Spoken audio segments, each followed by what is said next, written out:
welcome back to my video. My name is Miss Jen, and today we are going to continue our series nâng cấp tiếng Anh giao tiếp. Okay, moving on. So, in today's lesson, we are going to continue with our day number 10. And what do I bring to you today? Now, so in today's lesson, I will have two new structures that I'm going to teach you guys. And as you can see on the screen, we have structure number 1. And this structure is quite special because it had two meanings. First, how to say when you don't have enough money to buy something. I repeat, how to say when you don't have enough money to buy something. So that is the meaning or the purpose number 1 of this structure. And the meaning number 2, how to say when you must not do it because it would cause you serious problems. It would cause serious problems for you. Okay, now I repeat, how to say when you must not do it because it would cause serious problems for you. Okay, so these are the two purposes of this structure. Now, come to the structure number 2. We have how to say when you suggest or think of an idea or plan. Okay, I repeat.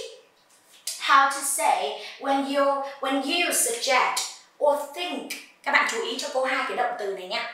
Suggest or think of an idea or plan. Okay, so I don't want to waste your time. Move on to the next slide. Okay, so let's go with the structure number 1. As I just told you in the first slide, so we have two main purposes on this structure. So this structure is can't afford something or to do something.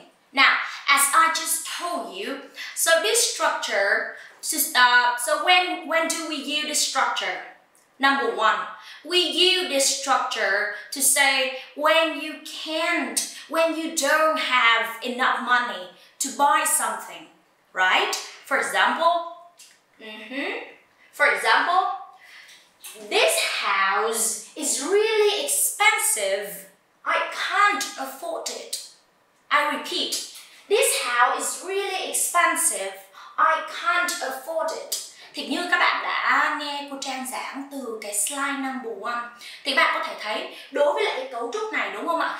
Can't afford something. Thì cái nghĩa đầu tiên, cái mục đích sử dụng đầu tiên của cái cấu trúc này đó để nói về cái việc là các em không đủ tiền, không đủ khả năng để mua một thứ gì đấy. Okay, right? Rồi, now let's look at this example. So what does it mean? What does it mean? It means cái nhà này mắc quá, tôi không có đủ khả năng để mua nó. Đấy, thì đây là cái purpose đầu tiên, đây là cái mục đích đầu tiên của cái cấu trúc này. So, now next one, thì chúng ta có cái đó là không có khả năng làm một cái gì đó các bạn nhé. Này, can't afford to do something. I repeat, can't afford to do something. Có nghĩa là em không đủ khả năng để làm được một điều gì đấy. Okay, now let's look at the example. This is a very important meeting. I can't afford to be late. I repeat, this is a very important meeting. I can't afford to be late. So what does it mean? It means đây là một cái cuộc họp rất là quan trọng. Tôi không thể nào đi trễ được. Okay, so do you remember on the first slide I told you? So in the purpose number 2 of this structure, we say that when you must not do something because it will cause you so many problems, right? Thì áp cái đó vào cái câu này. Các em ha, thì nếu giả sử như trong cái trường hợp này đi, nếu như đây là một cuộc họp rất quan trọng, nếu như em đi trễ, nếu như cái nhân vật tôi này mà đi trễ thì chắc chắn sẽ gây ra rất nhiều cái vấn đề cho cái nhân vật tôi này. Thì đây là cái cách thứ hai sử dụng của cái cấu trúc can't afford something or to do something. Okay? Okay? Now, so now I hope that you already understand the structure. Let's move on to the practice. Okay? Okay, now let's practice with this exercise. Now, so in this exercise, I need you to organize these sentences into best order. I repeat, let's organize these sentences into the best order. So what does it mean? What does it mean? So do you have any trouble when understand this title? Very well. Let me help you. Okay. Nào, thì cái title này á, cái đề bài này nè các bạn nè, có nghĩa là cô sẽ cho các bạn những cái câu nhưng mà cô đã cái trật tự, những cái từ trong cái câu này nó đã bị trộn lẫn với nhau. Thì bây giờ các em sẽ dành thời gian để chúng ta sẽ sắp xếp trật tự những cái từ này để trở thành một cái câu nó có ý nghĩa. Ok chưa? Rồi, nào, let's go. Sentence number 1.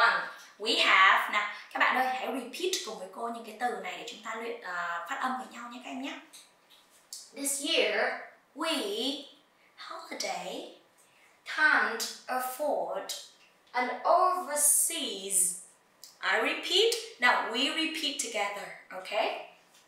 This year, we holiday can't afford an overseas. Very well, very well. Okay, so you have 10 seconds to organize these words into the best order. Okay? Now, let's go. 10 seconds. Just take it slow, take it slow. You can pause the video now and finish this sentence. Okay? Very well. Now, I'm going to show you the answer, okay? Now, let's look at the screen. Okay, so my answer is we can't afford an overseas holiday this year. I repeat, we can't afford an overseas holiday this year. Okay, so do you have the same answer as mine? Do you have the same? Very well, okay? Now moving on, but okay, before we move to the next sentence, I want you to take note the word an overseas holiday. Now, what does it mean? Yes, this was mean. Here, I'm going to show you the meaning of this sentence. Chúng ta không thể nào chi trả nổi cho cái kỳ nghỉ ở nước ngoài. Thì ở đây nha các bạn ơi, chúng ta có cái cụm này nè, an overseas holiday, có nghĩa là cái kỳ nghỉ ở nước ngoài. Thì chúng ta đã biết cái cụm can't afford á, có nghĩa là không thể nào chi trả nổi rồi. Đấy, có nghĩa là không có đủ tiền á, để đi du lịch nước ngoài. Được chưa? Thì các bạn có thể take note cái cụm này vào trong sổ tay của mình nhé các bạn nhé.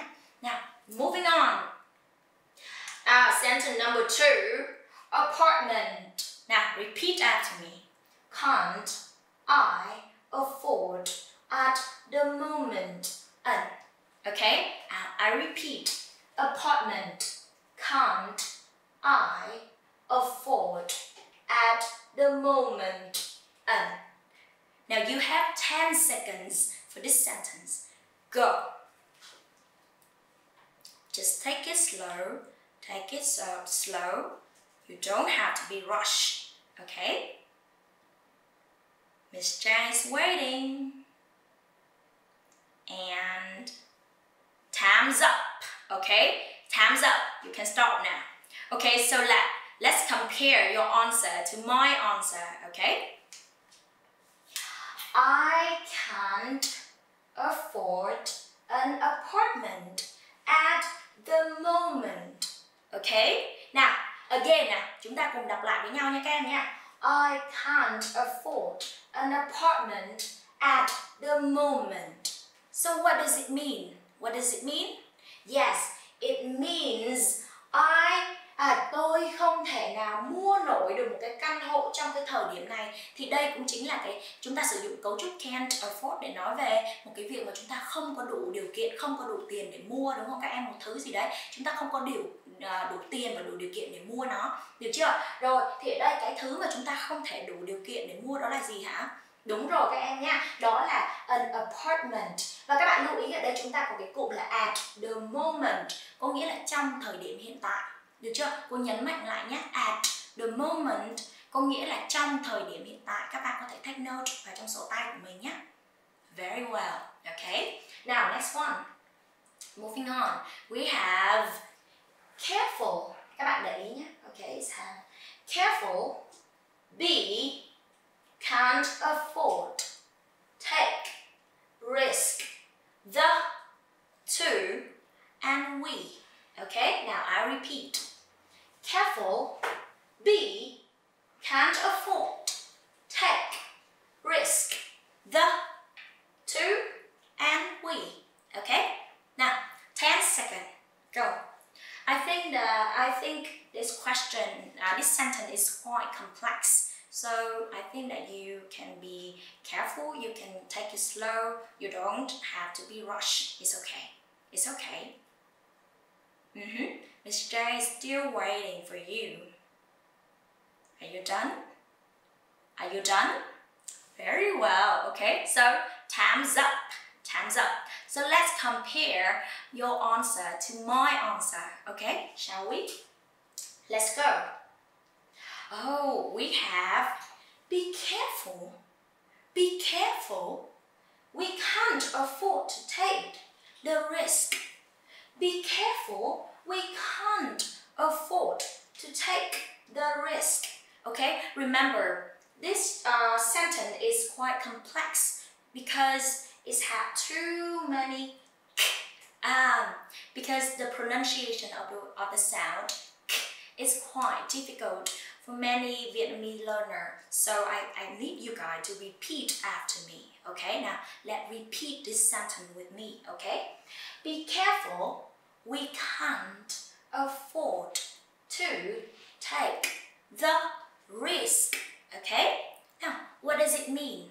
Do you understand the meaning of this sentence? Do you understand? Very well, let me show you. Oh, cẩn thận đấy. Ở đây chúng ta có cái cụm này các bạn này.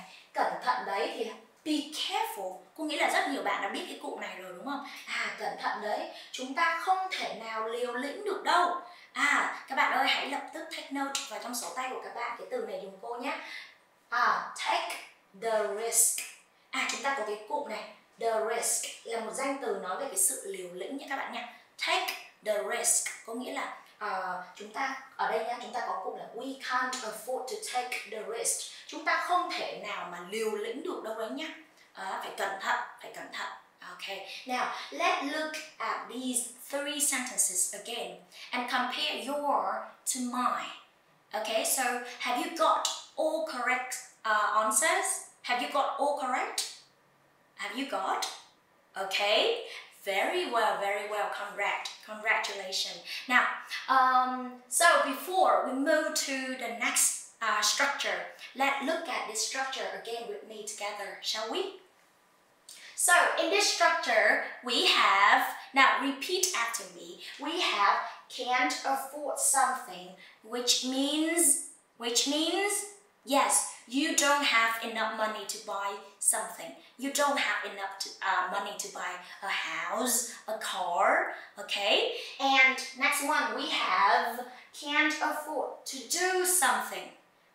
Okay, so which means, that it means you must not do it because it will cause you what?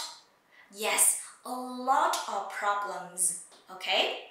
Nào, very well. Rồi các bạn ơi, các bạn nhớ take note cả cái nghĩa này cô nói với các bạn á, thì các bạn nhớ là khi mà chúng ta ghi chép, chúng ta hãy ghi đầy đủ lại. Cô biết là nó đã hiện lên trên màn hình rồi, nhưng mà cô nghĩ là các bạn nên ghi chép đầy đủ để các bạn được học lại một lần nữa. Các bạn hiểu không? Tại vì nhiều khi mình chỉ có xem một lần trên màn hình mà mình không ghi chép lại đầy đủ thì mình chưa thật sự nhớ được cái bài đâu nhé các bạn nhé. Rồi, ok nào. không đủ khả năng mua một cái gì đấy hoặc làm một cái gì đấy. Và nhìn lại cái ví dụ với cô nhé. Rồi, number one này. This house is really expensive. Expensive có nghĩa là đúng rồi, đắt đỏ đấy các em ạ. I can't afford it. Được chưa? Rồi, có nghĩa là đúng rồi, cái nhà này mắc quá, tôi không có đủ tiền để mua, tôi không có điều kiện để mua, không có đủ khả năng để mua đâu. Rồi, câu số 2. Next one. We have this is a very important meeting. Chúng ta có cái cụm này là các bạn này. A very important meeting. Thì meeting có nghĩa là một cuộc gặp, một cuộc họp, được chưa? I can't afford to be late. Ok. Nào, nghĩa của nó là đây là một cuộc họp rất quan trọng, tôi không thể nào đi trễ được. Ok chưa? So, move on to the next structure. Okay? So, in this structure, I'm going to show you how to say when you have a new idea or you want to say something with your thought, with your thinking. Yeah, so you can say come up with something. Okay? Come up with something, which means em nghĩ ra một cái ý tưởng nào đấy, được chưa? Em có một cái ý kiến hoặc là một suy nghĩ nào đấy mà em muốn nói ra. Okay, when you want to talk about your new idea, your new thought, your new plans. Okay, now, so let's look at these two examples. First one, I will come up with a gorgeous name for our daughter. I repeat, ở đây chúng ta có một cái từ rất là đắt giá nha các bạn nha. A gorgeous name for our daughter. I will come up with a gorgeous name for our daughter. And what does it mean? What does it mean? Very well, it means em sẽ nghĩ ra một cái tên thật là đẹp cho con gái của chúng ta. Thì ở đây các bạn ơi, hãy take note vào trong sổ tay của mình dùm cô nhé. Chúng ta có cái tính từ này nè. Gorgeous. Gorgeous is mean beautiful, but so much more beautiful. It's so beautiful. Okay? Gorgeous, một cái từ rất là đắt giá, một tính từ rất đắt giá để thay thế cho cái tính từ beautiful. Okay chưa? Rồi, next one. Oh, next. You need to come up with an idea to promote your product. Okay? Again, next. You need to come up with an idea to promote your product. Okay? Now, what does it mean? What does it mean? Yes. It means tiếp theo thì bạn cần phải nghĩ ra một cái ý tưởng để có thể quảng cáo được sản phẩm của bạn. Ok chưa nào? Cô nói lại một lần nữa nhé. Tiếp theo thì bạn cần phải nghĩ ra một cái ý tưởng để có thể quảng cáo cho cái sản phẩm của bạn. Ok chưa nào? Thì ở đây chúng ta có những cái động từ nào để các bạn có thể take note vào nào. First one, come up with is already here. But I want you to write down the word promote. It's a verb. Okay, it's a verb. Promote, which means quảng bá, quảng cáo. Tiếp tục, we have product. Product, which means sản phẩm. Rồi, cô nói lại một lần nữa cái cụm này nha. Promote, product, có nghĩa là quảng cáo, quảng bá sản phẩm. Được chưa? Rồi các bạn ơi, hãy take note vào sổ tay của mình nào. Okay, finish. Very well. Now, I'm going to repeat these two sentences for you. I will come up with, chúng ta có cấu trúc này, come up with. I will come up with a gorgeous name. Thì các bạn có thể thấy ở đây chúng ta có gì ạ? We have a noun, a gorgeous name for our daughter. Okay? Next, you need to come up with an idea, another noun, an idea which is a noun. Okay? An idea to promote your product. Okay? Thì các bạn có thể thấy ở đây nhé, đằng sau cái come up with sẽ luôn luôn là một noun. Các bạn thấy ở đây chưa? Đấy, đây, một cái tên thật đẹp, một ý tưởng. Đây, thì chúng ta có cái ý nghĩa của nó này các bạn này. Một ý tưởng, một ý kiến, một suy nghĩ nào đấy. Hoặc là một cái tên, một cái sự kiện, hoặc là bất cứ một cái danh từ. Nhưng mà các bạn lưu ý ở đây nhé, đó là hãy chú ý là ví dụ giả sử danh từ mà số nhiều là phải thêm S hoặc ES nha các bạn nhé. Ok chưa? Okay, moving on to the next slide. Okay, so it's the same with exercise number 1. In this exercise, we're going to organize these sentences in the best order. Okay, so you already understand the meaning of this title, so I won't repeat. Okay, now, so we have my essay. Can't I come up with titles any 4? Okay, so I repeat. Now let's repeat with me. Okay, my essay. Can't I come up with titles any 4? Okay, and another, so one more time, you have 10 seconds to finish this sentence. Okay, now let's go. 10 seconds for you. So you can pause this video. You can pause this video to finish this sentence if you have any difficult or any trouble. Okay, so you done? Very well, very well, very well. Now, let's compare your answers to my answers, okay? We have, I can't come up with any titles for my essays. I can't come up with any titles for my essays. So what does it mean? It means tôi không thể nghĩ ra được bất cứ một cái tiêu đề nào cho cái bài luận của tôi. Thì ở đây có 2 cái từ mà cô muốn các bạn lưu ý dùm cô nhé. We have two words that I want you to remember. Okay? Titles có nghĩa là tiêu đề, được chưa? Đây cũng gọi là title này các bạn này. Đó là tiêu đề, được chưa? Tiếp tục chúng ta có danh từ là essay. Các bạn đừng đọc là essay nhá, hay là easy hay cái gì nhá, đừng có đọc là easy hay là easy nhá. Essay thì có nghĩa là cái bài luận, được chưa các bạn? Bài luận. Nào, okay, rồi các bạn đã take note vào chưa? Okay, so very well. Let's compare your answer to my answer. You got it right? Have you got it right? Very well, okay. Number two, okay. Let's better that try come up with an idea than. Okay, now let's repeat with me.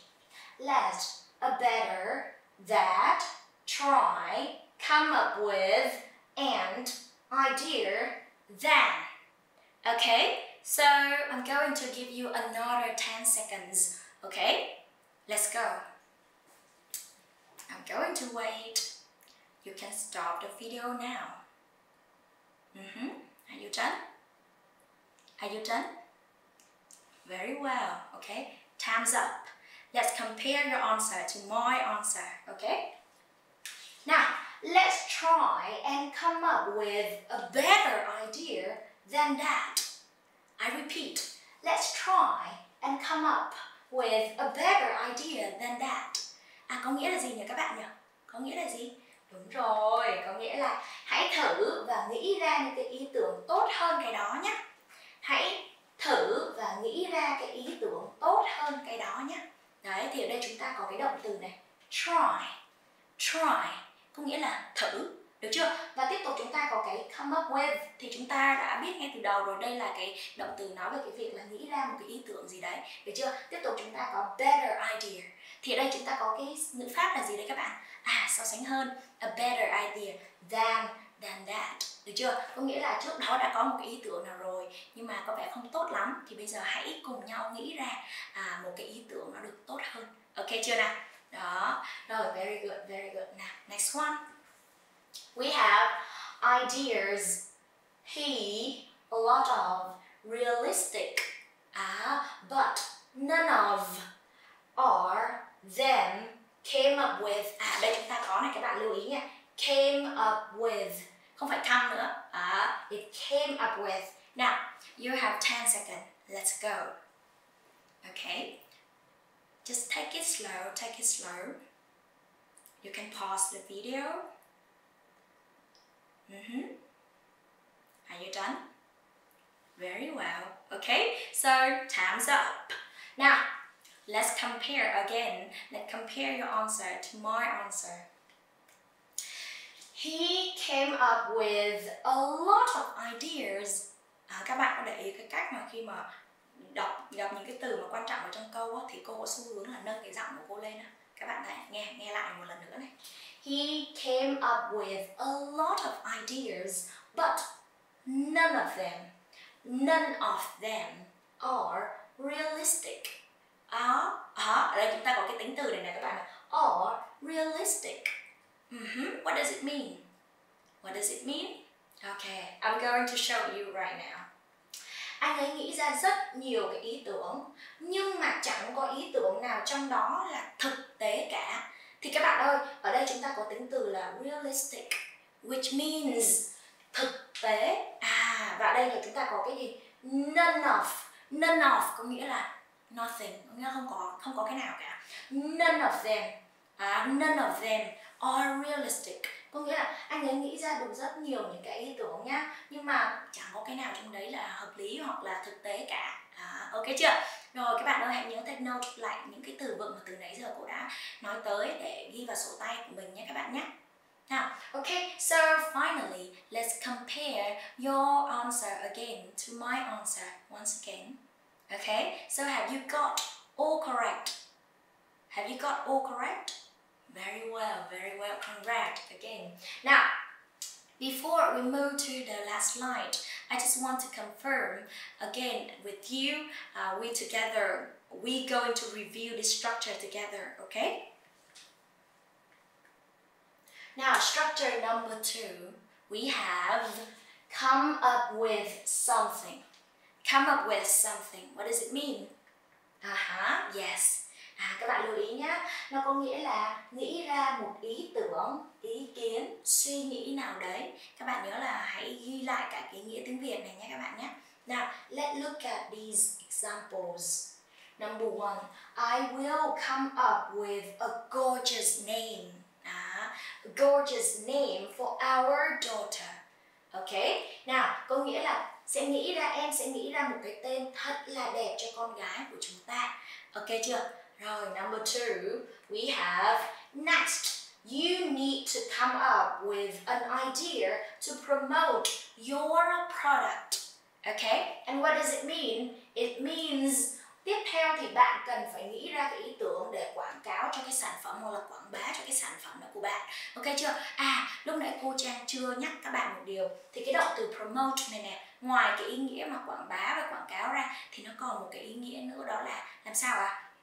Đúng rồi, thăng chức, đúng rồi. Đấy, promote có nghĩa là có nghĩa là thăng chức, còn promotion có nghĩa là sự thăng chức. Các bạn có thể dùng từ điển để check các bạn nhé. Ok, thank you. Now, okay, in order for you to review everything, I have an assignment for you. Okay, now, number 1, họ không có đủ khả năng để thanh toán chi tiêu hàng tháng. Thì các bạn thấy cấu trúc này là chúng ta có cái không đủ khả năng này, thì chúng ta sử dụng cấu trúc gì để làm cái bài này đi nhỉ? I think that you already know it. I think you already got an idea. So I will not tell you. Okay? Now, number 2. Okay. Cô ấy đã nghĩ ra một kế hoạch tuyệt vời để tăng gấp đôi cái thu nhập của mình. Cô ấy đã nghĩ ra một kế hoạch tuyệt vời để tăng gấp đôi thu nhập của mình. Cấu trúc nào đây đi? Cấu trúc nào nào? Structure number 1 or 2? I think you already got that. Okay. Number 3. Cô ấy không thể nào trượt cái bài kiểm tra cuối kỳ được. Tại vì nếu mà trượt thì sẽ làm sao? Sẽ có nhiều vấn đề. Vì vậy cho nên cấu trúc nào đây nào? 1 hay là 2? Các bạn biết nhá. Rồi, ok, number 4. Đây là cái cớ tốt nhất mà cậu có thể nghĩ ra được à? Đây là một câu gì các bạn? We have question mark. So, yes, this is a question. Okay, remember, this one is a question. So be careful with that, okay? Now, so the lesson has come to an end. Thank you very much to thank you very much for your patience and thank you for watching my video. And I hope that you can submit your answer into our Facebook page, Anh ngữ PMP. I'm very happy to receive your homework, your answer. Okay, so I'm going to see you in the next video. Goodbye, my name is Trang, and goodbye, see you.